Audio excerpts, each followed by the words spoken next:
Hi, my name is Mark Stahl, and I'm going to talk to you a little bit about operational psychology. In general terms, operational psychology is the application of psychological science to national security, national defense, and public safety.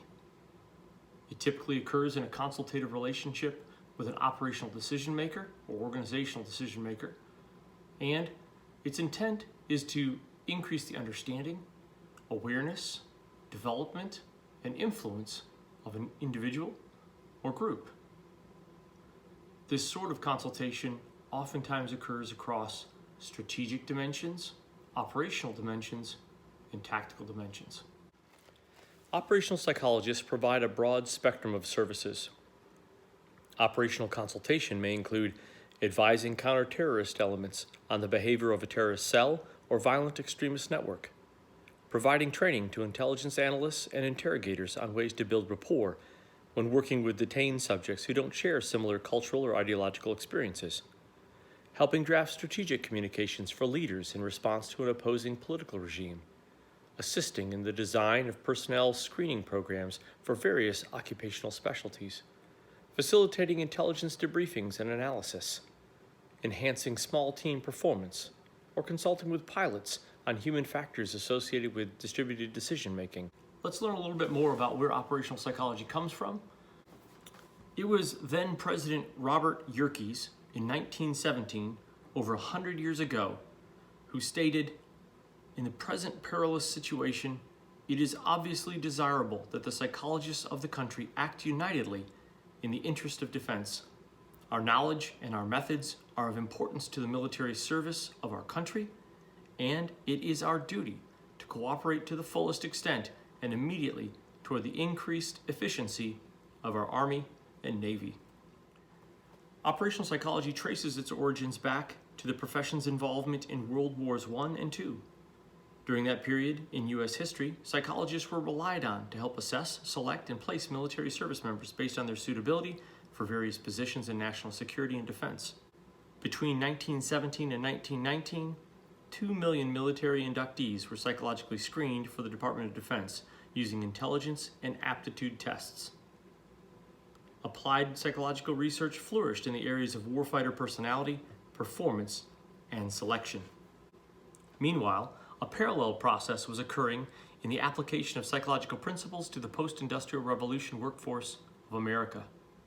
The psychological study of industrial and vocational activities expanded rapidly. Intelligence testing, occupational interest, and job analysis methodology were developed and employed throughout the workforce.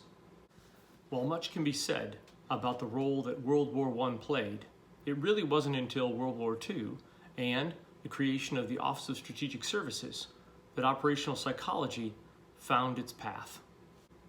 Following World War I, the German Wehrmacht, or defense forces, established a unique approach to assessing and selecting their officers. Known later as an assessment center, the Germans conducted a 3-day period of assessment, during which time officer candidates were provided psychological testing and naturalistic exercises to assess their aptitude and abilities. A multidisciplinary board of evaluators, psychologists, physicians, and military officers rated each candidate. The Office of the Coordinator of Information, which would later become the Office of Strategic Services, was established in 1942 under the direction of Major General Wild Bill Donovan. The COI's charter was to develop strategic intelligence and carry out unconventional warfare, specifically espionage, sabotage, information operations like propaganda, and guerrilla warfare. While reviewing its operational successes, OSS leadership became concerned with reports from the field regarding OSS agents' inability to adapt to the challenging environments faced overseas. In response, it was recommended that a program of psychological and psychiatric assessment like that conducted by the British should be employed.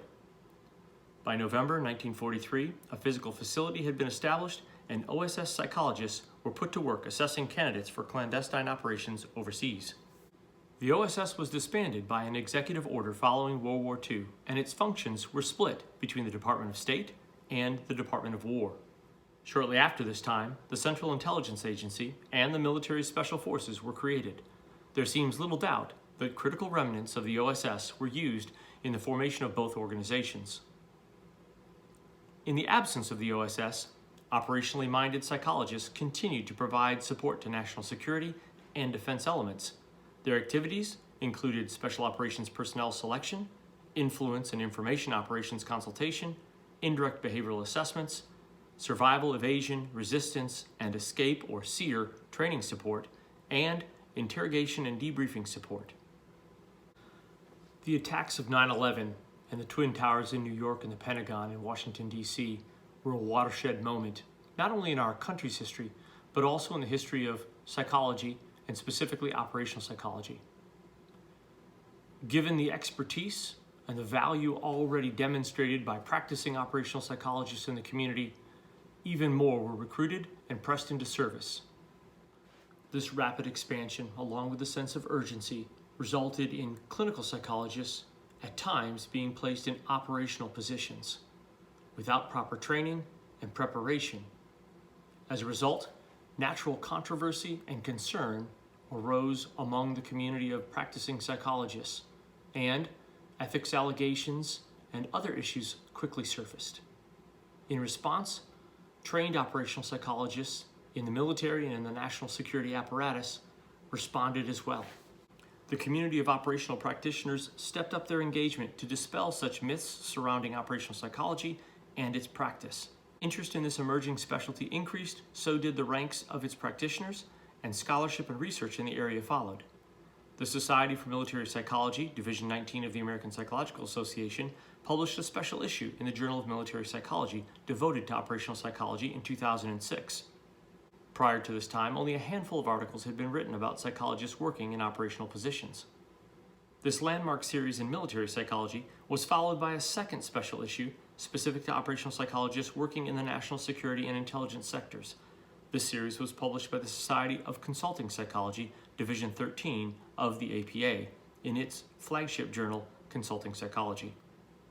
Division 13's complementary series provided a number of unique perspectives on operational psychology's support to national security activities. As a capstone to the literature in this area, the APA published a book on the ethics of operational psychology in 2010. This text was instrumental in drawing together national security, defense, and law enforcement operational psychologists. Despite this great progress and the maturational process that was taking place in the community of operational practitioners, still controversy and concern remained, centered within the American Psychological Association about operational psychologists participating in national security and national defense interrogation and detention operations. In 2015, the APA's Board of Directors contracted the Sidley Austin law firm to assist in settling lingering accusations of impropriety, claims echoed in James Reason's book, Pay Any Price. It had been alleged that key leaders within the APA had been working in secret with the DoD and military psychologists to draft ethics guidelines and policies that would allow them to continue to support interrogations without imposing additional limitations on their work. This allegation was fueled by the belief that psychologists had been complicit in torturing detainees for the government.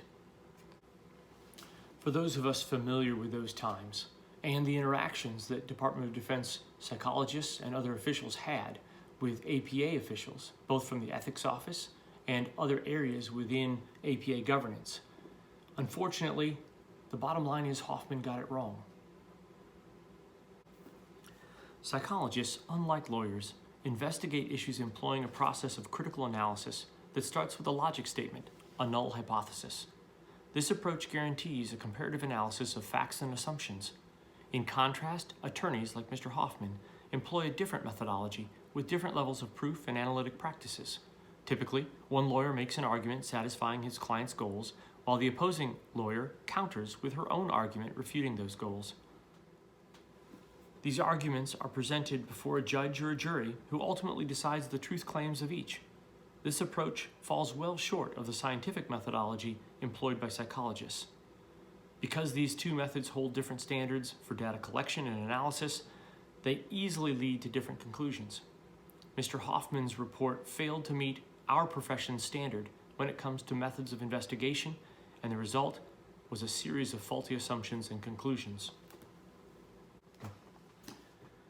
As a result of the Hoffman report and subsequent votes within the APA, psychologists are now prohibited from providing support to interrogation and detention operations when they occur within a national security or defense setting.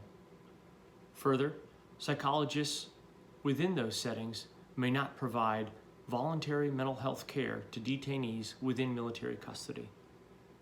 Now, this not only doesn't pass the pale for ethical treatment and care of individuals, but it's also a violation of U.S. law and international treaty insofar as it fails to meet the standard by Common Article 3 of the Geneva Conventions, of which the U.S. is a signatory. Despite these setbacks, operational practitioners continue to provide support to national security, national defense, and public safety across a wide spectrum of activities. Those interested in learning more about operational psychology, I would refer you all to a number of excellent articles, journals, book chapters, and textbooks that address the subject. Recently, I was fortunate to co-edit a book with Sally Harvey on operational psychology and its support to national security, defense, and public safety. In addition to resources in the popular literature, I would also refer you all to Air Force Tactics, Techniques, and Procedures Manual 3TAC 42.62, Special Operations Forces, Operational Psychology, and Air Force Special Operations Command Operating Instruction 48.10.10, Air Medical Special Operations. I would also encourage folks to check out the Department of Defense's Instruction 2310.09, recently published in September of 2009. This DoD addresses behavioral science support to interrogation and detention operations. In closing, I'd like to end where we started, a quote from Robert Yerkes, this one from 1944, toward the close of World War II. Nevertheless, in the current war, the primacy of human engineering has been demonstrated, and in our military establishments, it now is generally recognized that the value of the machine in war, as in peace, depends chiefly on the quality, training, and placement of the men and women who design, use, and maintain it.